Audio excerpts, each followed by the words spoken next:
मान लें कि पॉजिटिव चार्ज जो है उससे मैग्नेटिक फील्ड निकल रहा है और नेगेटिव चार्ज में एंटर कर रहा है, वो एक दूसरे को अट्रैक्ट कर लेते हैं। क्लियर है? Yes sir. Electric potential potential difference के बारे में क्या जानते हैं बताइए।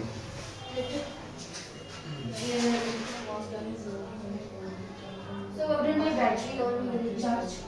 जो पोटेंशियल होती है वो वर्धन को के बारे में बताया। बैटरी और unit charge. Unit positive charge. हाँ, क्या work done on unit positive charge.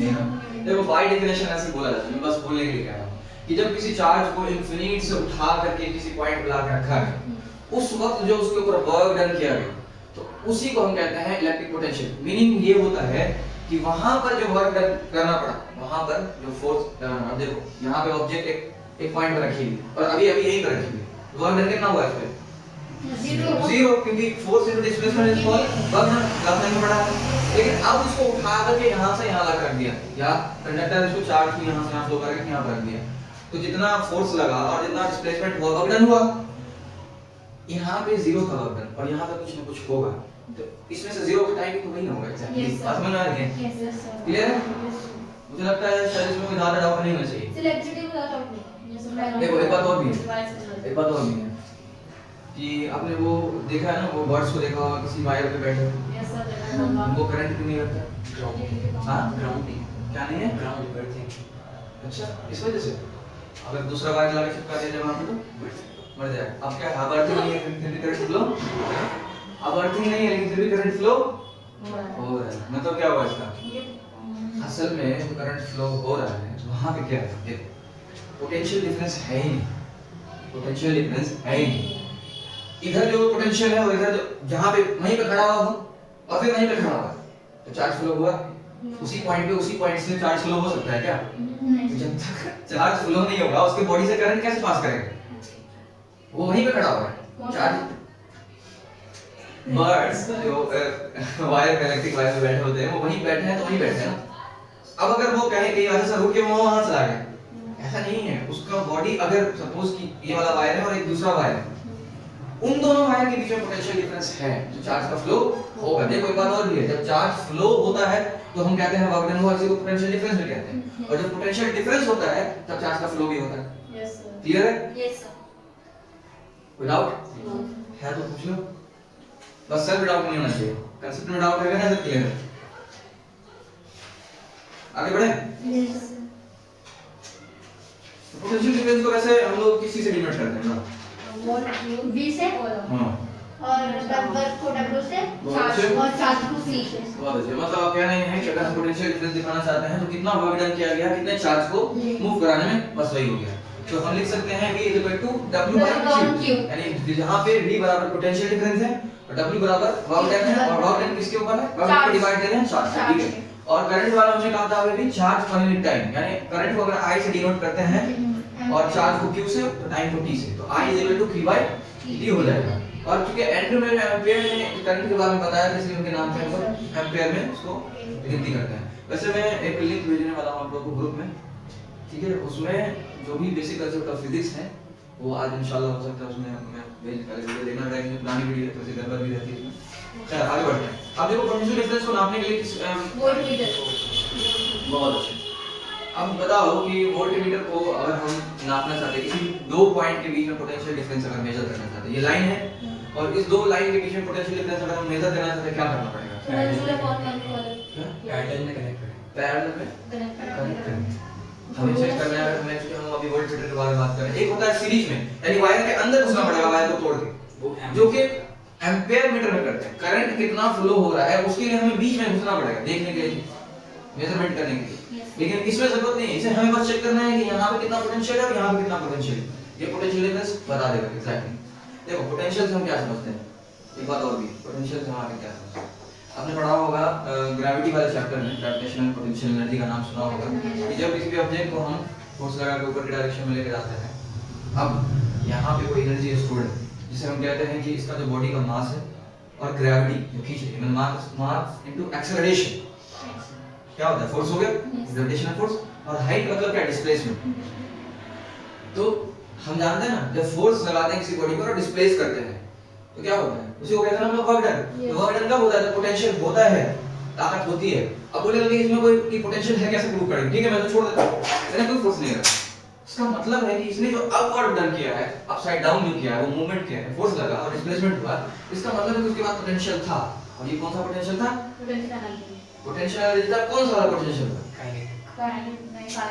Gravitational potential energy, क्योंकि ग्रेविटी की वजह से उसके ऊपर वो फोर्स लगा, है ना। मास उसका कांस्टेंट था, मास में तो कोई चेंज हुआ नहीं है, और ना ही हम अगर मास हटा दें, जीरो कर दें, तो वो ऑब्जेक्ट का कोई वजूद है भी नहीं। ठीक है, तो ये बात समझने की ये है कि हम जब भी पोटेंशियल के बारे में बात करते हैं और कहते हैं कि चार्ज को मूव कराना, इसका मतलब कोई एनर्जी है, कोई एनर्जी है, किसी तरह का फोर्स लग रहा है उस मास पे और उसको डिस्प्लेस करा रहा है। तो जब भी पोटेंशियल के बारे में कंफ्यूजन हो, ये बात वाली बात जो एग्जांपल दिया है इसे याद रखिए। आगे बढ़े। तो एक बात क्लियर होगी कि हमें अगर दो पॉइंट के बीच में पोटेंशियल चेक करना है तो हम पैरेलली कनेक्ट करेंगे, एक पॉइंट यहां डालेंगे, यहां डालेंगे, बस पता चल जाएगा। लेकिन अगर हमें करंट फ्लो होता हुआ चेक करना है, एग्जांपल इमेजिन करो कि एक बहुत बड़ा सा टनल है और हम टनल में बैठे, पानी जो फ्लो कर रहा है जिस रफ्तार से पर यूनिट टाइम में हमारे पास से गुजर रहा है पानी, वो वाटर करंट होता है। एयर अगर पास कर रहा है तो वो एयर करंट हो गया, पैसा पास कर रहा है तो पैसा करंट। बहुत अच्छे, ऐसे ज्यादा से समझ आता ना तुझे, है ना। खाना अगर पास कर रहा हो तो हाँ ठीक है। और कुछ चलो तो मतलब समझ में आएगा। तो हमें करंट को चेक करने के लिए जगह पे बैठ के देखना पड़ेगा, इसीलिए एम्पीयर मीटर को सीरीज में कनेक्ट करते हैं। सीरीज में करेंगे क्या? इनसाइड द फ्लोइंग कंडक्टर के मतलब जो सर्किट होगा उसके बीच में जाकर उसको चेक करेंगे। ठीक है, आगे बढ़े। अब देखो इसमें इलेक्ट्रिकल सर्किट और उसके कंपोनेंट्स हैं। इलेक्ट्रिक सर्किट में सबसे पहले देखो क्या क्या चीजों की जरूरत पड़ेगी, बताओ।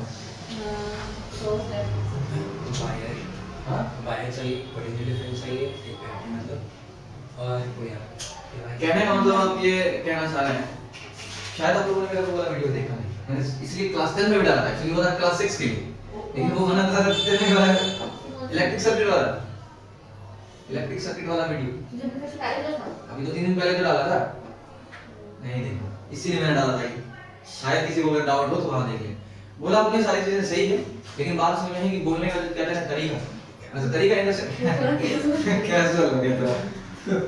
हालांकि कैजुअल नहीं था, थोड़ा सा एडवांस हो गया। कैजुअल इन द सेंस कि हमें ये कहना था कि हमें सोर्स चाहिए, सबसे पहले सोर्स चाहिए, सोर्स ऑफ एनर्जी। तो वहां पे हम सेल का इस्तेमाल भी कर सकते हैं। सेल और बैटरी में देखो फर्क है। पोटेंशियल डिफरेंस सिखाना है। पोटेंशियल डिफरेंस क्रिएट करने के लिए एनर्जी चाहिए। तो वो एनर्जी जो है कहां से आएगी? बैटरी से मिलेगी, वो इलेक्ट्रिकल एनर्जी। बैटरी कब है? सेल को। देखो सेल तब कहते हैं जब एक ही पॉजिटिव टर्मिनल और एक ही नेगेटिव टर्मिनल है। वरना ऐसा है कि बहुत सारे सेल जुड़े हुए हैं, पॉजिटिव नेगेटिव ऐसे करके है, तो उसको हम लोग बैटरी कहते हैं। ठीक है, हो गया सोर्स। सोर्स के बाद आता है क्या दूसरे नंबर पे? कंडक्टर। कंडक्टर की जरूरत पड़ी ना, वो जो इलेक्ट्रिकल एनर्जी वहां से फ्लो करेगा, उसे जहां भी पहुंचाना है, पहुंचाने के लिए कुछ तो चाहिए ना। तो हम क्या लेंगे? कोई मेटल की वायर ले लेंगे, है ना, वो कंडक्टर की तरह काम करेगा। और एक कंट्रोलिंग डिवाइस भी लेंगे, स्विच वगैरह ले सकते हैं, एमसीबी ले सकते हैं, जो भी चाहे ले सकते हैं।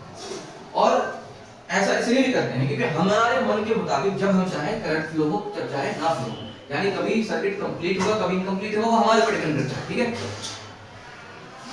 और उसके बाद अब जो हमारा पर्पस है, हम जो इलेक्ट्रिक करंट फ्लो करा रहे हैं, चार्ज को फ्लो करा रहे हैं, क्या मकसद है चार्ज को फ्लो कराने का? ऐसे टाइम पास के लिए, है ना? थोड़ा सा मस्ती होनी चाहिए ना, मतलब थोड़ा सा होना चाहिए कि बिना मतलब कभी कभी काम करना चाहिए, है ना?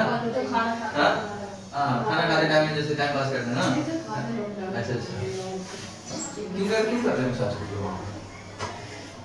इसलिए हम फ्लो करते हैं, खाने के लिए फिर फैन छोड़ देते हैं। देखो बात ये है कि जब भी हम चार्ज का फ्लो कराते हैं, एनर्जी का फ्लो कराते हैं, हमारा मकसद होता है उससे कोई काम करना है ना। एट द एंड हमें काम ही करना होता है, कुछ ना कुछ। हाँ, हम लोग तो इंसानी नेचर ही है कि लेजी होना, है ना, एंजॉयमेंट के लिए जो भी है, वो ओवरऑल हमें उससे कुछ मिले, कुछ हासिल हो। देखो अगर सपोज कि फैन है, बस मतलब पता है फैन चल रहा है, लेकिन बंद देखो, ये सब के सब इलेक्ट्रिकल एनर्जी में काम कर रही है कि नहीं कर रही है?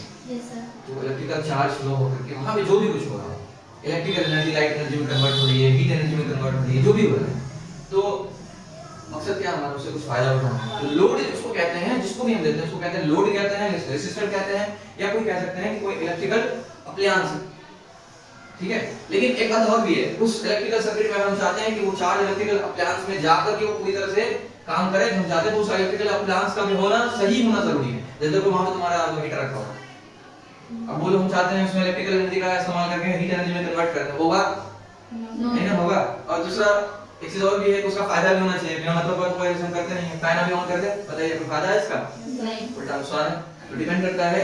तो बेसिकली समझने का ये है कि सिर्फ हमें इलेक्ट्रिकल सर्किट नहीं देखना है, मकसद भी देखना है कि हमें क्या करना है, और डिपेंड करता है कि हमें क्या चाहिए उससे। अभी देखो यहाँ पे रिकॉर्ड हो रहा है, यहाँ पे क्या हो रहा है, लाइट ऑन है, लाइट हमारे फेस पर रिफ्लेक्ट करके वहां जा रहा है और जिसकी वजह से वहां पे प्रॉपर लाइट और रिकॉर्डिंग हो रही है। ठीक, तो इलेक्ट्रिकल एनर्जी का हमने लाइट एनर्जी में कन्वर्ट करके वापस इलेक्ट्रिकल एनर्जी में कन्वर्ट भी करते हैं, तो ये भी पॉसिबल, ये भी पॉसिबल है। चलो ठीक है, मुझे लगता है इतना काफी है, इससे ज्यादा बगलों पर दिमाग नहीं निकल जाएगा।